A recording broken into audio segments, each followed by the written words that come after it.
নমস্কার। 22শে জানুয়ারি অযোধ্যায় শ্রীরাম মন্দিরের দ্বারোদ্ঘাটন এবং সেখানে শ্রীরামচন্দ্রের প্রাণ প্রতিষ্ঠা একটি অলৌকিক দিন, একটি ঐতিহাসিক দিন এবং ভারতবর্ষের ইতিহাসে, ভারতবর্ষের সভ্যতা প্রবাহে এই দিনটি 500 বছর সংগ্রাম, 500 বছরের তপস্যা, নিরন্তর সংঘর্ষ, নিরন্তর এর সাধনা ফল এই অযোধ্যায় শ্রীরামচন্দ্রের মন্দির অবশেষে স্থাপনা হচ্ছে। সারা দেশে ইতিমধ্যে একটি অসাধারণ আবহাওয়া তৈরি হচ্ছে, অসাধারণ এক অনুভূতি, সাধারণ মানুষের মধ্যে এত উচ্ছ্বাস, এত আনন্দ এবং ইতিমধ্যে বাড়ি বাড়ি গিয়ে প্রত্যেককে চেষ্টা করা যে প্রত্যেকের কাছে বাড়ি বাড়ি গিয়ে তাদের আমন্ত্রণ জানানো। অযোধ্যায় অবশেষে শ্রীরামচন্দ্র ফিরে আসছেন। আপনারা জানেন যে ডিসেম্বরের 30 তারিখে প্রধানমন্ত্রী নরেন্দ্র মোদী গেছিলেন অযোধ্যায় বিভিন্ন প্রকল্পের উদ্বোধন করতে, এবং যারা আপনারা অযোধ্যা আগে দেখেছেন, এখন যারা আপনারা আগামী দিনে অযোধ্যা দেখবেন যে খুব দ্রুত গতিতে, এই নিয়ে আমি আগেও বলেছিলাম যে খুব দ্রুত গতিতে অযোধ্যার কিন্তু ডেভেলপমেন্ট হচ্ছে। এবং শুধু মন্দির না, কিন্তু মন্দিরকে কেন্দ্র করে অযোধ্যা ক্ষেত্র সেটা একেবারে অকল্পনীয় পরিবর্তন, অকল্পনীয়ভাবে কিন্তু পরিবর্তন দেখবে। একটি অদ্ভুত রূপান্তর হবে অযোধ্যা ক্ষেত্রের এবং সর্বাঙ্গীন একটি পরিবর্তন, সেখানে ট্রান্সফরমেটিভ ডেভেলপমেন্ট প্রধানমন্ত্রী নরেন্দ্র মোদী বারবার যে বলছেন, এবং সেখানে তিনি বলছেন যে আমাদের সাংস্কৃতিক ঐতিহ্য যেমন আমরা ধরে রাখছি, সেই সাংস্কৃতিক ঐতিহ্যকে পুনরুজ্জীবিত করছি, সেই সাংস্কৃতিক ঐতিহ্যকে ঘিরে এমন একটি পরিসর বা এমন একটি আমাদের আবহাওয়া, এমন একটি পরিকাঠামো, এমন একটি পরিবেশ আমাদের তৈরি করতে হবে যে সেখানকার মানুষ উপকৃত হবে, ভারতের মানুষ উপকৃত হবে, ভারতবর্ষ উপকৃত হবে, আর্থিকভাবে উপকৃত হবে, কর্মসংস্থান দিক থেকে উপকৃত হবে, বিনিয়োগের দিক থেকে উপকৃত হবে এবং সারা পৃথিবীতে ভারতের নাম ছড়াবে। ভারতের সভ্যতা, ভারতের ঐতিহ্য, সাংস্কৃতিক ঐতিহ্য, আধ্যাত্মিক ঐতিহ্য যে ছড়াবে এবং সারা পৃথিবীর মানুষ দেখতে আসবে ভারতবর্ষের বিভিন্ন এই সাংস্কৃতিক কেন্দ্রগুলো, এটাই তিনি চাইছেন। এবং অযোধ্যায় গিয়ে তিনি সেদিনকে প্রায় 15,000 কোটি টাকার বিভিন্ন ধরনের প্রকল্পের ভিত্তি স্থাপন করেছেন বা উদ্বোধন করেছেন। আমি এখানে মনে করিয়ে দিচ্ছি যে 30শে ডিসেম্বর তিনি অযোধ্যায় গিয়েও প্রধানমন্ত্রী নরেন্দ্র মোদী একজনের কথা বলতে ভোলেননি, নেতাজি সুভাষচন্দ্র বসু। তাকে স্মরণ করেছেন, নেতাজিকে তিনি অযোধ্যায় দাঁড়িয়ে স্মরণ করেছেন এবং বলেছেন যে আমি 30শে ডিসেম্বরের দিনটা এই জন্যে আমি বেছে নিয়েছি, কেন এই 30শে ডিসেম্বর 1943 সালে নেতাজি আন্দামান নিকোবরে স্বাধীন ভারতবর্ষের পতাকা উড়িয়েছিলেন সেখানে, এবং সেখানে বলেছিলেন দাঁড়িয়ে যে আজাদ হিন্দ সরকারের ঘোষণা করেছিলেন। সেই দিনটাকে স্মরণ করে আমি আজকে অযোধ্যায় এই প্রকল্পগুলো উৎসর্গ করছি। নেতাজির স্বপ্নের ভারতবর্ষ, বিকশিত ভারতবর্ষ একটি মহাশক্তি হিসেবে যে উঠে আসবে, সেই সংকল্পকে আমি উৎসর্গ করছি আজকের দিনটা। আপনারা ভেবে দেখুন, সত্যি বাঙালি হিসেবে গায়ে কাঁটা দেয়, কোন প্রধানমন্ত্রী, স্বাধীন ভারতবর্ষের প্রধানমন্ত্রী এইভাবে নেতাজিকে শুধু স্মরণ করেননি, প্রতি মুহূর্তে তাকে স্মরণ করে ভারতবর্ষের অগ্রগতির যে সংকল্প তিনি দিয়েছেন, সেই সংকল্প তিনি উৎসর্গ করেছেন নেতাজির উদ্দেশ্যে। এবং সেখানে তিনি বলছেন যে আমি তাকে এবং আমরা নেতাজির ভারতবর্ষ, আমরা সেই ভারতবর্ষ গঠন করতে চাই, আমরা সেই ভারতবর্ষের দিকে এগিয়ে যেতে চাই, অক্লান্ত পরিশ্রম আমরা করছি যাতে নেতাজির ভারতবর্ষ, নেতাজির স্বপ্নের ভারতবর্ষকে আমরা স্থাপনা করতে পারি বিশ্বপটলে। তারপরে আমি আপনাদেরকে মনে করিয়ে দিচ্ছি, অনেকে বলে এবং আপনারা দেখেছেন যে বামপন্থীরা একদিকে, তৃণমূল কংগ্রেসের এরা একদিকে বিভিন্ন ধরনের মন্তব্য, কুমন্তব্য তারা করছে বামপন্থীরা, এবং আমি তো বলবো যে ভালো, যে যাবেন না। আমি একটা প্রতিবেদন করব আপনাদের পরে, বামপন্থী ইতিহাসবিদ, মার্কামারা communist historian, card carrying communist পার্টির যারা হিস্টোরিয়ান, তারা কিভাবে কোর্টে গিয়ে মিথ্যা কথা বারবার বলেছেন রাম মন্দির এবং রাম মন্দির সম্বন্ধে, সেখানে একদিকে যখন মুসলিম সম্প্রদায়ের নেতারা, বিশ্ব হিন্দু পরিষদের নেতারা, বিশ্ব হিন্দু পরিষদের যারা আধিকারিক তারা চাইছে যে আমরা একটা আউট অফ কোর্ট মিটমাট করি, আর let us come forward and try for settlement, তারা যখন চেষ্টা করছে, এই বামপন্থী ইতিহাসবিদরা ভেতরে ভেতরে কাজ করে, তারা ভেতরে ভেতরে বিভিন্ন চক্রান্ত করে তারা আপ্রাণ চেষ্টা করে সফল হয়েছিল যাতে এই ধরনের একটি মিটমাট না হয়, আউট অফ কোর্ট যাতে কোনো বোঝাপড়া না হয়, এটা তারা কিন্তু চেষ্টা করেছিল, প্রত্যেক পদে তারা বাধা দিয়েছিল। সেই জন্য বামপন্থীরা আসবে রাম মন্দিরের উদ্বোধনে, এটা আপনারা যদি জিজ্ঞেস করেন কোনো ব্যক্তি, কোনো মানে শুভবুদ্ধি সম্পন্ন ব্যক্তি কিন্তু চাইবে না। কেন আমরা জানি তারা কিভাবে বিরোধিতা করেছিল, তারা উকিল লাগিয়েছিল, কোর্টে মিথ্যা কথা বলেছিল, বাইরে রাম মন্দিরের বিরুদ্ধে প্রোপাগ্যান্ডা করেছিল, বিদেশে প্রোপাগ্যান্ডা করেছিল, এদের সাথে হাত মিলিয়েছিল কংগ্রেসীরা, কিছু মুষ্টিমেয় কংগ্রেসের নেতারা, এবং অবশ্যই তৃণমূল কংগ্রেসের যারা, তারা কংগ্রেসেরই প্রজাতি, তারা বিভিন্ন সময়ে বিভিন্নভাবে রাম মন্দির, রামের বিরোধিতা, রাম মন্দিরের বিরোধিতা তারা করেছিল। আপনাদের মনে আছে 5 অগস্ট 2020 সালে যখন ভিত্তি স্থাপন হলো, সেই সময় পশ্চিমবঙ্গে বিভিন্ন রাম মন্দিরে গিয়ে বিভিন্ন মানুষ যখন পুজো অর্চনা করতে গেছে, তাদের ওপর পুলিশ চড়াও হয়েছে এবং বিভিন্নভাবে তাদের বিরোধিতা করা হয়েছিল।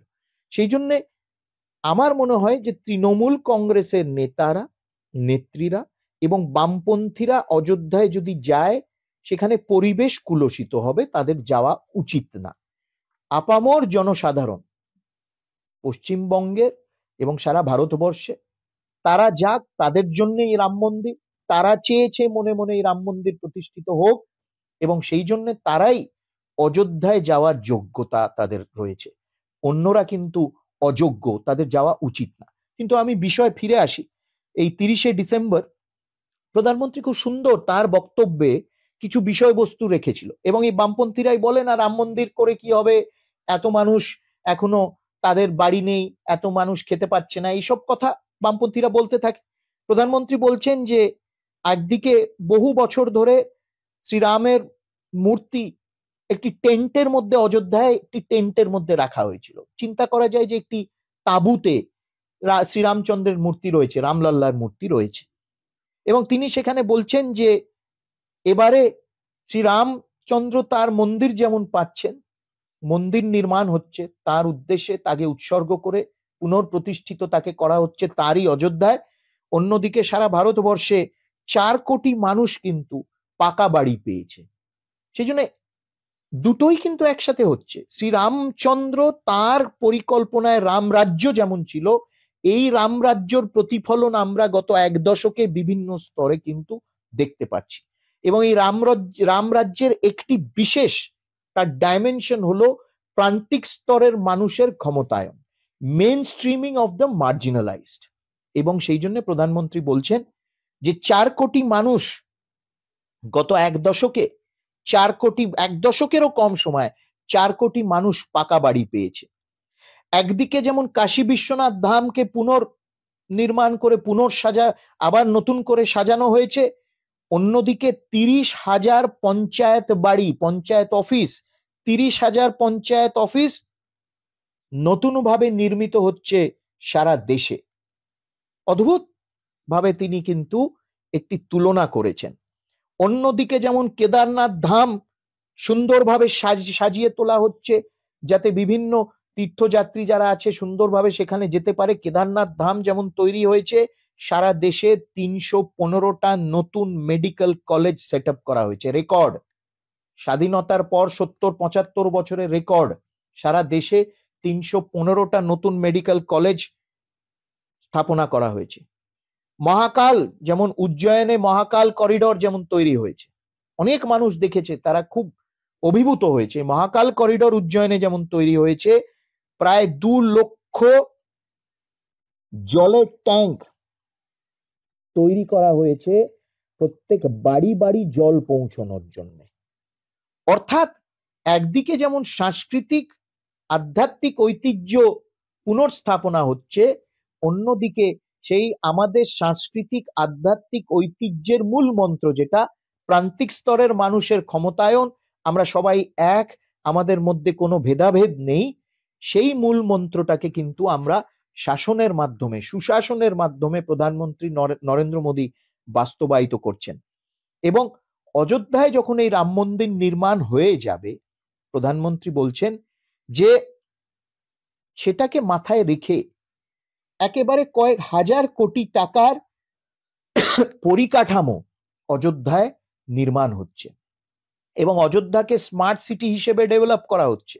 সেখানে রাস্তাঘাট আরো চওড়া করা হচ্ছে, সেখানে নতুন ফুটপাথ তৈরি হচ্ছে, ফ্লাইওভার তৈরি হচ্ছে, ব্রিজ তৈরি হচ্ছে, এমন ভাবে কাজ করা হচ্ছে যে অযোধ্যার ইনফ্রাস্ট্রাকচার, যেটা অযোধ্যার যেটা মানে ট্রান্সপোর্ট ইনফ্রাস্ট্রাকচার, সেটা বিভিন্ন মানে পার্শ্ববর্তী যে জেলাগুলো রয়েছে সেই জেলাগুলো কানেক্টেড হয়ে যাবে অযোধ্যার সাথে, অর্থাৎ ঢেলে সাজানো হচ্ছে। কারা বেনিফিটেড হবে? অযোধ্যাবাসী বেনিফিটেড হবে। কারা বেনিফিটেড হবে? অযোধ্যার পাশের যে জেলা রয়েছে সেখানে যারা বাসী তারা যে বেনিফিটেড হবে, এবং যে কয়েক লক্ষ মানুষ প্রত্যেক দিন যে বাইরে থেকে অযোধ্যায় যাবে তারা যে ধরনের রেভিনিউ আনবে অযোধ্যায়, যে ধরনের কর্মসংস্থান আনবে, যে ধরনের সেইখানে আরো বিজনেস প্রোভাইড করবে, এটা কিন্তু অকল্পনীয় হবে আগামী দিনে।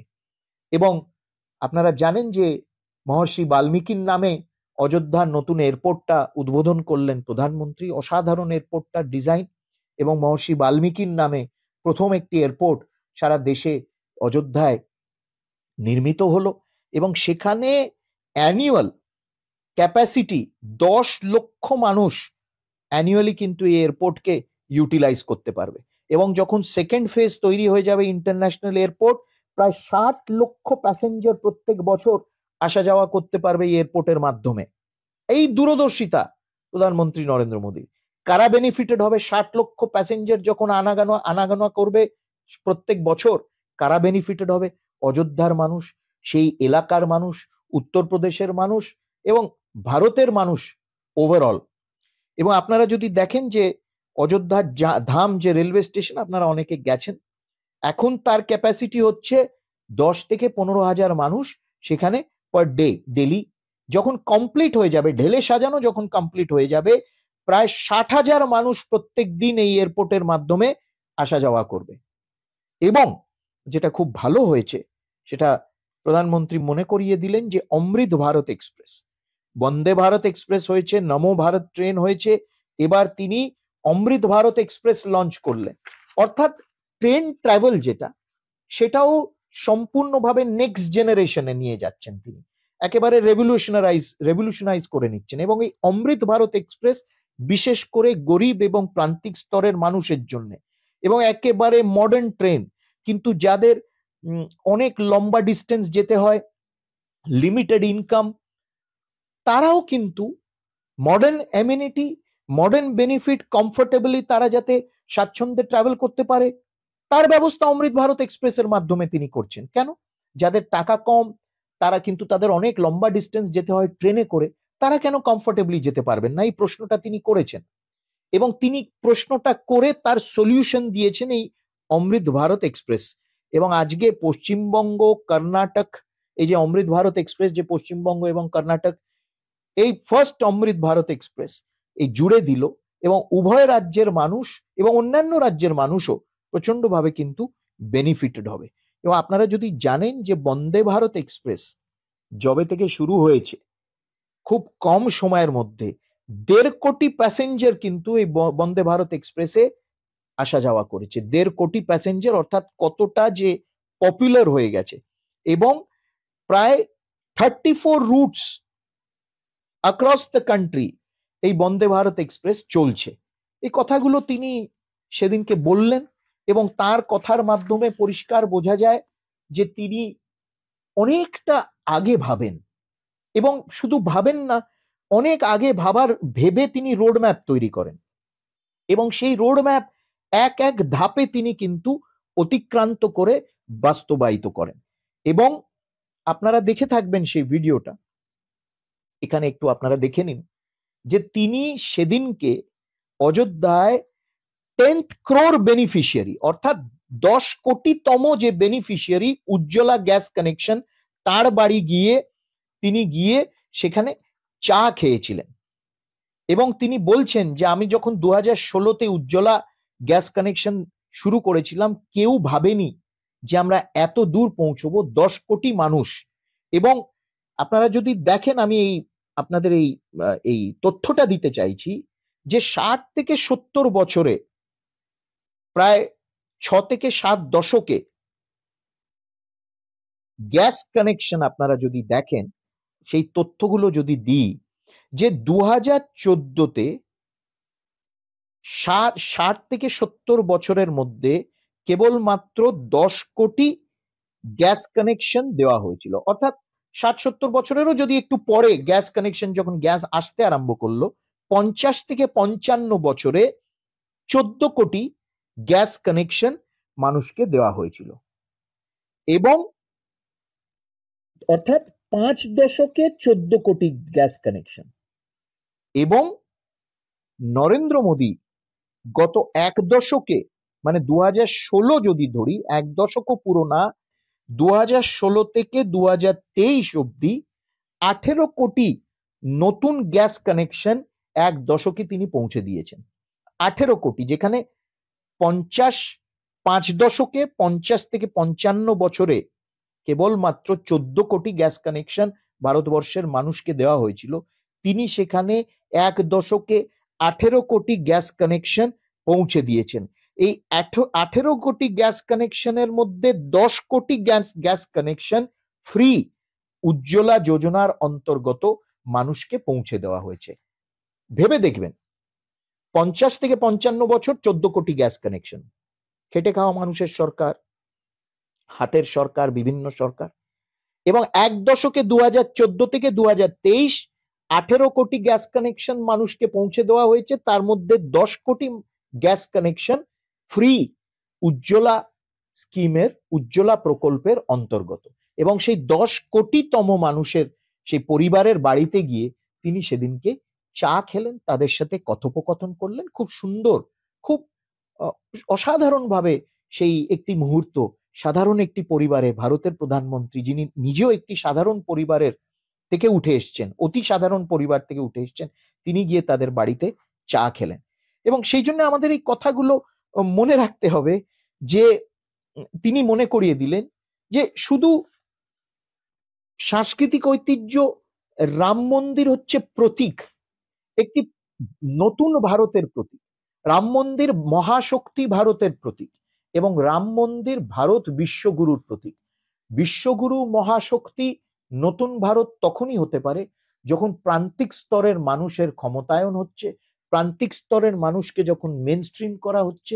এবং ঠিক সেই কাজটাই গত 1 দশকে সাফল্যের সাথে প্রধানমন্ত্রী নরেন্দ্র মোদী করেছেন।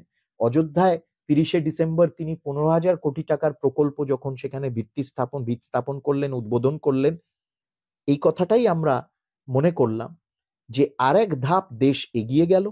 এবং 22শে জানুয়ারি যখন উদ্বোধন হবে রাম মন্দির এবং প্রাণ প্রতিষ্ঠা সেখানে হয়ে যাবে, আমার মনে হয় যে বিশ্বগুরু ভারত, ভারত মহাশক্তি একটি বিশাল ধাপ এগিয়ে যাবে।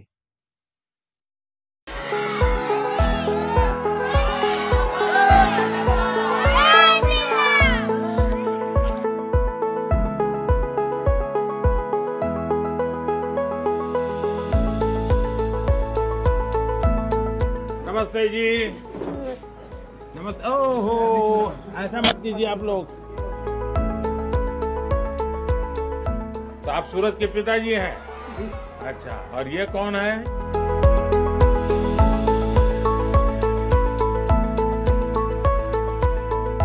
मालूम है मैं क्यों आया हूँ आपके घर? है मेरा मालूम है? ऐसा है कि हमने देश में 10 करोड़ घरों में जी ये गैस का सिलेंडर दिया जी और आपका नंबर लग गया 10 करोड़ बा। जी तो इसलिए मैंने सोचा जिसको 10 करोड़ मिला है मैं उसके घर जाऊंगा। तो बोले भाई अयोध्या में ही मिला है। जी तो मैंने कहा चलो भाई मेरा के घर चले आए। हाँ। चलिए, अच्छा हुआ आप मेरे घर पधारे। तो क्या पकाती हो इस पर? अभी तो आज दाल चावल सब्जी पकाए हैं, आपके लिए चाय बनाए हैं। चाय बनाए? जी। तो पिलाओ ना फिर।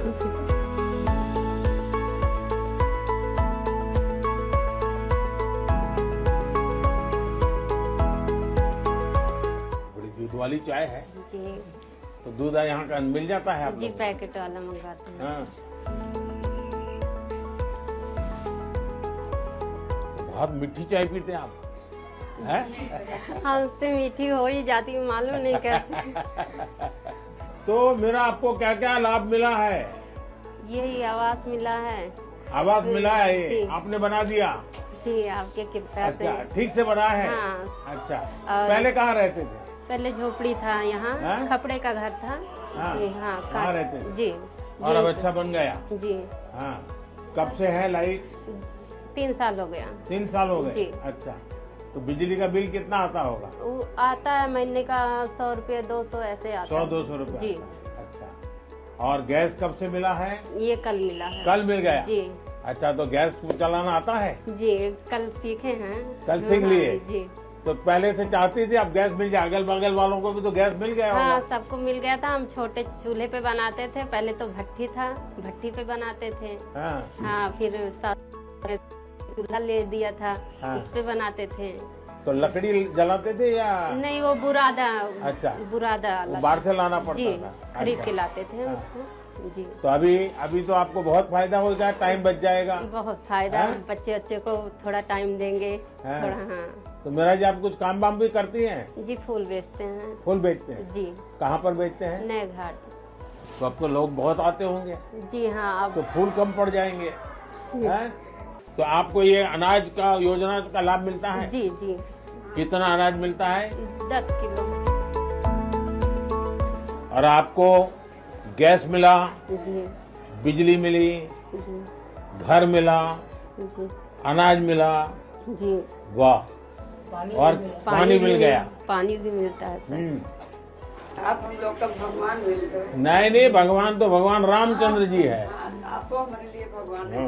हम लोग आपसे बहुत खुश हैं, इतना खुश हैं हम आपको इतना बयान नहीं कर सकते। हम तो उम्मीद ही नहीं किए थे कि हाँ, हमारे घर भगवान भगवान। हाँ, सच में बता रहे हैं। चलिए अब तो मकान बन गया आपका। जी तो आपकी जैसी कल्पना थी वैसा बना है। जी जी अपने मन का ही बनाए हैं। अच्छा, जी।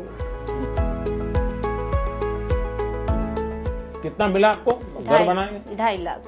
2.5 लाख? जी, एक ही किस्त में मिला कि अलग अलग? अलग अलग किस्त। अलग-अलग जी, किस्त में मिला। पहले 50 आया था, तब 1.5 लाख आया, फिर 50 आया। अच्छा। जी और सीधा बैंक खाते में आ गए? जी, कोई किसी को रिश्वत नहीं देनी? नहीं, हमने किसी को रिश्वत नहीं किसी को आकर के भाई तुमको मकान देने के 15,000 रुपए मुझे दे दो? नहीं, किसी को मैंने नहीं दिया है, 1 भी रुपया नहीं दिया।